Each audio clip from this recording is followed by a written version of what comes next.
Good morning class.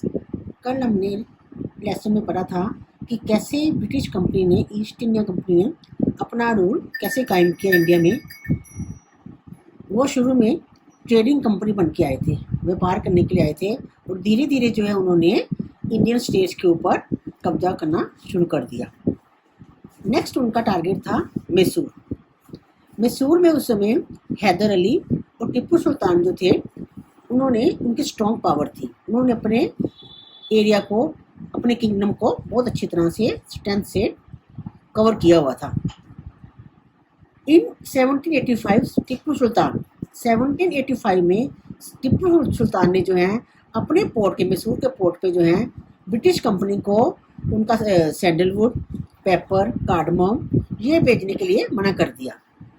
Sandalwood में चंदन की लकड़ी, काली मिर्च और कार्डमम जो है, इन चीज़ों का व्यापार करने से मना कर दिया।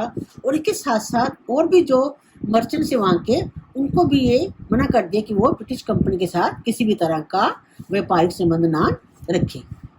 जिसके कारण जो है ईस्ट इंडिया कंपनी जो है टिप्पू सुल्तान के साथ 4 वॉर्स करनी पड़ी। 1767 से लेके 1769 तक, second war 1780 to 84, 1790 to 92 and 1799। ये 4 वॉर जो है टिप्पू सुल्तान के साथ ईस्ट इंडिया कंपनी की हुई। लेकिन लास्ट वॉर में, in the last battle of Srirangapatna, जो लास्ट में श्रीरंगपत्तनम में जो लड़ाई हुई, उसमें जो है कंपनी की जीत हुई और टिप्पू सुल्तान जो है उसकी डेथ हो गई। इसके बाद जो है कंपनी ने जो है मैसूर का राज्य जो है, जो उसके ओरिजिनल किंग्स थे वुडियारस, उनको इस शर्त पे उनकी किंगडम दे दी कि वो जो है सब्सिडियट अलाइंस जो है देंगी। ये मैं आपको ये टर्म आपको पहले बता चुकी हूँ। इसमें क्या होता है, वो किंगडम जो है अपने पास कोई भी फोर्स नहीं रखेगा और मिलिट्री ईस्ट इंडिया कंपनी जो है उसको प्रोटेक्ट करेगी, और उसके लिए, प्रोटेक्शन के लिए उस किंगडम को उनको कुछ पे करना पड़ेगा।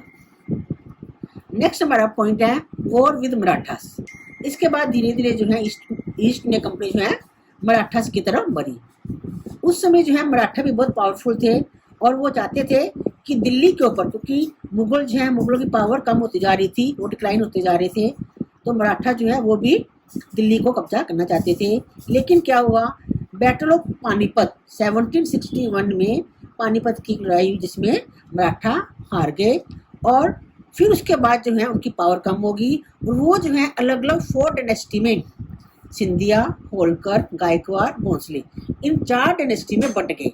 और पेशवा जो है उनका एक effective military and administrative head बन गया। पेशवा जो है उनका मुखिया बन गया, जो कि पुणे में रहता था। मराठा के साथ भी ईस्ट इंडिया कंपनी की जो है 3 वॉर्स हुई।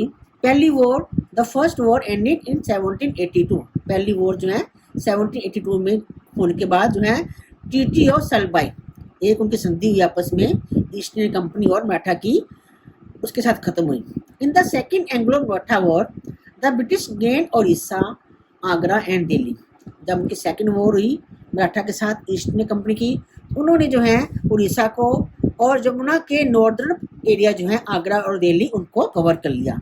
लेकिन थर्ड वॉर जो हुई उसमें उन्होंने, ईस्ट इंडिया कंपनी ने जो है मराठा की पावर को जो है क्रश कर दिया और उसके बाद जब उन्होंने पेशवा को हरा दिया, उनके एरिया को अपने अंडर ले लिया और पेशवा को जो है पेंशन दे के किसी दूर एरिया में उनको भेज दिया। Next point is the claim to paramountcy. इसका मतलब है under Lord Hastings governor general, the company claim that each authority was supreme. इसमें क्या था कि अब ब्रिटिश ने जो है ईस्ट इंडिया कंपनी जो है पूरे एरिया को, काफ़ी एरिया को जो है इंडिया के, उनको कवर कर लिया था और इसलिए वो अपने आप को समझ रहे थे कि उनकी पावर जो है सुप्रीम है, उनकी पावर जो है इंडियन स्टेट से ग्रेटर है, उनकी पावर जो है इंडियन ग्रेट से स्टेट है। और इसके बाद जो है जो स्टेट्स बाकी बची थी उनको उन्होंने अपने अंडर करने की कोशिश की। इसके लिए जो है कितूर एक छोटी स्टेट है। कितूर जो है कर्नाटका, जो आज का नाम है, उसका पुराना नाम कितूर है। वहाँ पे रानी चितम्मा जो है वो रूल करती थी। उसने भी जो है उसके अगेंस्ट गई ईस्ट इंडिया कंपनी के, लेकिन वो हार गई और she was arrested in 1824। East India company ने जो है उसको अरेस्ट कर लिया और जेल में ही 1829 में जो है उसकी डेथ हो गई। उसके बाद कंपनी को, ईस्ट इंडिया कंपनी को ये डर था कि कहीं रशिया जो है एशिया की तरफ से जो है इंडिया के ऊपर आके इंडिया को पावर लेना शुरू ना कर दे। इसलिए उन्होंने क्या किया कि नॉर्थ की तरफ जो अफगानिस्तान था, उन्होंने अफगानिस्तान के साथ जो है काफ़ी युद्ध करे और इसके बाद जो उन्होंने अफगानिस्तान में जो है इनडायरेक्ट कंपनी का रूल वहाँ पे कायम कर दिया। इसके बाद 1839 में जो है सिंध को भी उन्होंने अपने अंडर ले लिया। उसके बाद पंजाब पे उन्होंने अपना रूल करना चाहा, लेकिन वहाँ महाराजा रणजीत सिंह जो थे, जब तक वो थे तब तक वो पंजाब को कवर नहीं कर पाए। लेकिन उनकी डेथ के बाद जो है two prolonged wars were fought with Sikh kingdom, 2 wars लड़ी गई सिख किंगडम के साथ, और इन 1849 पंजाब को भी उन्होंने अपने अंडर अपने एनेक्स कर लिया। Next point is the doctrine of lapse. The doctrine of lapse mean, इसका मतलब था ये पॉलिसी जो है लॉर्ड डलहौजी ने शुरू की थी। इस पॉलिसी का मीनिंग है कि अगर बाकी जो स्टेट बची थी जिनको उन्होंने अनेक्स नहीं किया था, अपने अंडर नहीं किया था, तो उनके लिए उन्होंने एक रूल कायम किया कि जैसे अगर कोई राजा जो है बिना बेटे के जिसकी डेथ हो जाती है, ये तो आपको पता ही है कि अगर किसी फादर की डेथ होती है तो उसके बाद उसका राज्य जो है बेटे को मिलता है। उन्होंने एक रूल कायम किया कि अगर कोई राजा बिना बेटे के मर जाता है तो उसकी किंगडम जो है वो ब्रिटिश कंपनी जो है अपने आप अपने अंडर ले लेगी। इसका क्या था, इसका नाम क्या था, द डॉक्ट्राइन ऑफ लैप्स। और इसके चलते उन्हें सबसे पहले कौन से स्टेट को किया, 1848 में, सबसे पहले 1848 में जो है सतारा को किया, उसके बाद 1850 में संबलपुर, नेक्स्ट 1852 में उदयपुर, और 1853 में जो है नागपुर को उन्होंने अपने अंडर अपने एनेक्स कर लिया। Now next point is setting up a new administration. अब ब्रिटिश ईस्ट इंडिया कंपनी जो है तकरीबन सारी जो है पूरे इंडिया को कवर कर लिया था, उसको जितनी भी स्टेट्स थी उनको एनेक्स कर लिया था। अब उनका मेन जो था, अब पूरे जो है जो उनका रूल है उनको कैसे उन पर शासन प्रबंध किया जाए, तो इसके लिए दे डिवाइडेड देयर 3 प्रेसिडेंसी। उन्होंने अपने राज्य को 3 प्रेसिडेंसी में डिवाइड किया, बंगाल, मद्रास, बॉम्बे, और हर प्रेसिडेंसी में जो है एक गवर्नर बैठाया गया, each was ruled by a governor.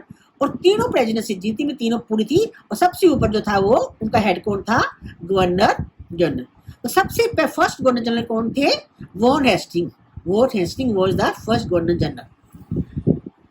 Von Hastings ने 1772 में एक नई जस्टिस प्रणाली शुरू की, जिसके लिए उन्होंने क्या किया, हर डिस्ट्रिक्ट में 2 कोर्ट होती थी, criminal court and civil court. Criminal court और सिविल कोर्ट जो है, जैसे इसके लिए जो ब्रिटिश जज थे वो जैसा न्याय करते थे, जैसे हिंदू पंडितों के हिंदू लॉ के अनुसार और मुस्लिम के काजी या मुफ्ती के लॉ के अनुसार जो है वो जस्टिस करते थे। लेकिन हिंदू पंडित जो हैं उनके अलग अलग पंडितों के अलग अलग राय होती थी, तो इसके लिए उन्होंने क्या किया, 11 पंडित को 11 पंडितों की एक सभा बनाई और एक हिंदू कंपाइल लॉ बनाने के लिए कहा। और इसी तरह उन्होंने मुस्लिम्स के लिए भी एक उनका अपना अलग से लॉ बनाने के लिए कहा, जिससे जो है जो ब्रिटिश जज थे उनको न्याय करने में आसानी हो। उसके बाद each district was divided into district, और डिस्ट्रिक्ट में जो है उन्होंने कलेक्टर को रखा। कलेक्टर जो है मेन प्रिंसिपल था, जो कि उसका काम क्या था, collect revenue and taxes, tax और रेवेन्यू कलेक्ट करना, और इसके अलावा उस डिस्ट्रिक्ट में लॉ और ऑर्डर मेंटेन करना जो है वो किसका काम था, कलेक्टर का। Now next point is the company army. अब कंपनी ने जो है अपना रूल अच्छी तरह कर लिया, एडमिनिस्ट्रेशन अच्छा कर लिया। अब मेन जो है उनका था आर्मी को कैसे किया जाए, क्योंकि आर्मी जो है वही उनका बेस थी। इसके लिए क्या किया उन्होंने, in the 18th century the company began recruitment for its own army known as sipahi army. 18th century जो है उन्होंने अपने लिए एक आर्मी संगठित करनी शुरू कर दी, उनके लिए नियुक्ति करनी शुरू कर दी, जिसको कि उन्होंने सिपाही आर्मी का नाम दिया। ये सिपाही जो है, ये हिंदी वर्ड है सिपाही जो है उसका विग्रह रूप है सिपाही आर्मी। लेकिन 19th सेंचुरी में आते आते उन्होंने क्या किया, उन्होंने यूनिफॉर्म मिलिट्री कल्चर शुरू कर दिया। यूनिफॉर्म मतलब मिलिट्री के लिए जो है यूनिफॉर्म शुरू कर दी, और उसके बाद जो है धीरे धीरे जो है उन सिपाहियों को, उन सिपाहीज को उन्होंने यूरोपियन ट्रेनिंग देनी शुरू कर दी, ड्रिल ट्रेनिंग शुरू कर दी, और डिसिप्लिन के साथ उन्होंने है ना सिखा दिया, और उनकी जो है आर्मी जो है बहुत सुगठित होगी। इस तरह आपने देखा कि किस तरह ईस्ट इंडिया कंपनी जो है एक ट्रेडिंग कंपनी के रूप में आई, सिर्फ व्यापार करने के लिए आई थी, लेकिन उसने क्या किया, धीरे धीरे उसने देख लिया कि यहाँ जो मुगल एम्पर जो है, मुगल राज्य जो है वो डिक्लाइन हो रहा है, तो जिसकी वजह से उन्होंने जो है पूरे इंडिया के ऊपर जो है कब्जा कर लिया। नाउ 8th क्लास, आपको कुछ एक्सरसाइज दे रही हूँ, फिल इन द ब्लैंक्स है और एक क्वेश्चन है, ये आपने करना है, ठीक है, ओके।